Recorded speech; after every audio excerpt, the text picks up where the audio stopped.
Alright, thought it might be a good idea, might be fun to do a list of great classic rock lyricists, and this list isn't of the ones that I think are necessarily the best, it's just a list of the ones that I really like. And also I noticed when I was putting together the list that for whatever reason I seem to favor lyricists from the 60s and 70s, and I'm not sure there's any solid reason for that. Well, anyway, go ahead and give you my list and then you can tell me what you think in the comments below. So for my number 5 lyricist in classic rock, I'm going to pick Geezer Butler, and I really feel that Geezer Butler is an underrated lyricist. In fact, a good chunk of what people remember about Black Sabbath is the lyrics.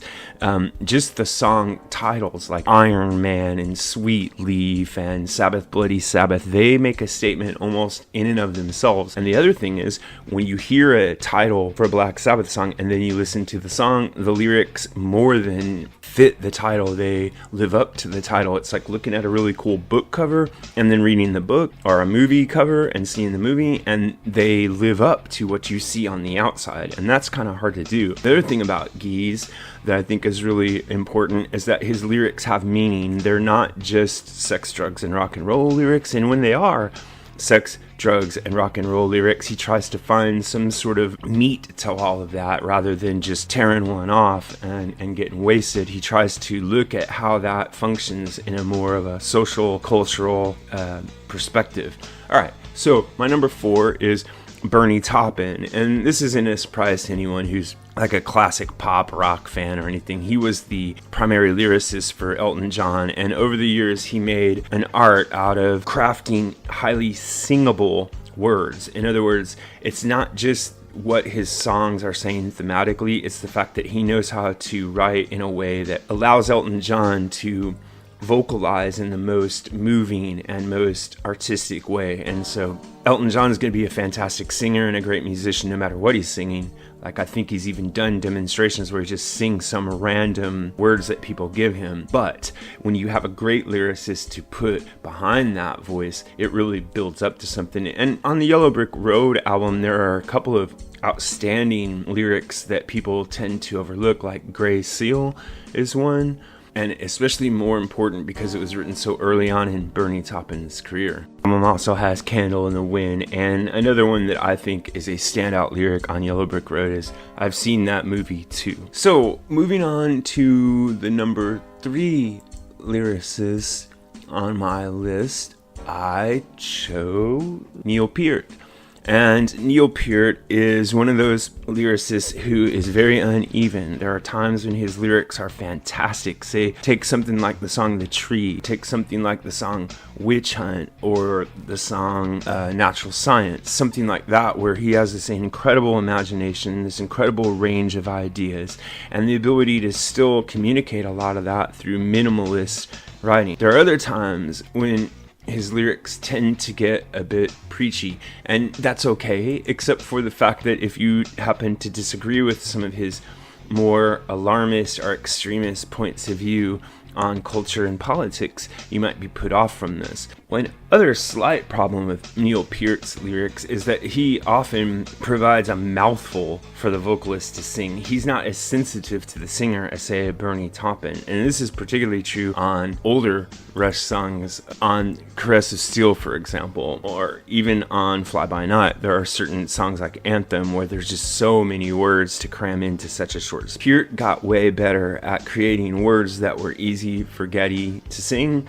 or Geddy and Peart worked out a dynamic by which Geddy was able to edit the lyrics, make them easier to sing without hurting Neil's feelings. But one of the things I would say is nobody put so much heart into their lyrics and so much imagination as Peart. He seemed to take whatever interests he might have, whether that was bicycling, traveling to China, or, reading Ayn Rand, and he created these full-blown cinematic projections of his inner world for everyone else to share, and I think that's really cool. So number 2, I would pick Robert Hunter, who is the primary lyricist for the Grateful Dead and pretty much collaborates with Jerry Garcia. So if you hear a song and it's being sung by Jerry, it's probably a Robert Hunter song. It's not always true, but it's mostly true. And while songs that he wrote like Friend of the Devil and Truckin' are pretty well known, those show the outlaw hippie kind of side of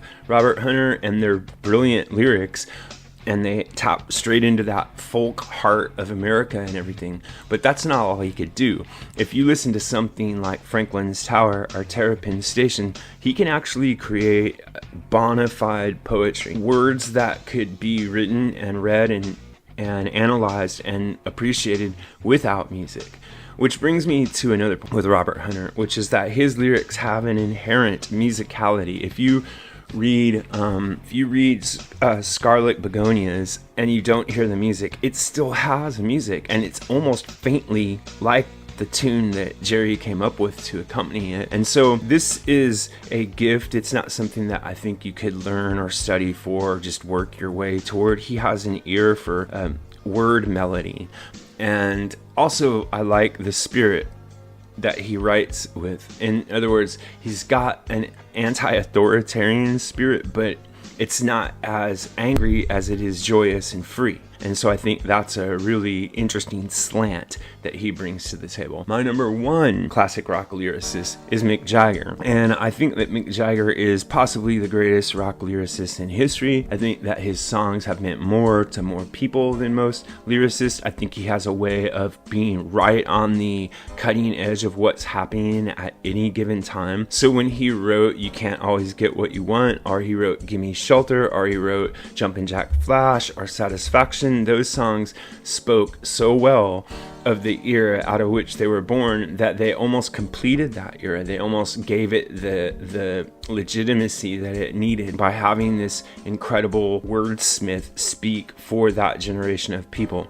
But I want to point out, it's not as though Jagger is a cultural leader or like a trend setter. He's more of a follower. He's more of a journalist. He's more of the type of person who looks out to see what others are doing and then brilliantly translates that into songs. Now, I also think that if you want to have Jagger's lyrics at their very best, you have to dig deeper back into the Rolling Stones catalog. As the Stones went forward, Jagger's lyrics got less and less inventive and less relevant, in my opinion. But that said, I still think he is, if not the greatest classic rock lyricist, he's among the greatest classic rock lyricists. So those are my lists of 5 lyricists that I really like. There are some that I could have mentioned in here, like Bruce Springsteen or Neil Young or Pete Townsend, Paul Simon, and of course there are many women songwriters that I just for whatever reason didn't make the list, like Grace Slick or Stevie Nicks or Joni Mitchell. So maybe I'll do another video sometime, but right now I'm really interested to hear what you think. So if you have a comment on this or any other topic connected to classic or contemporary music, just leave it in the section below, and remember to like and subscribe. Thanks a lot.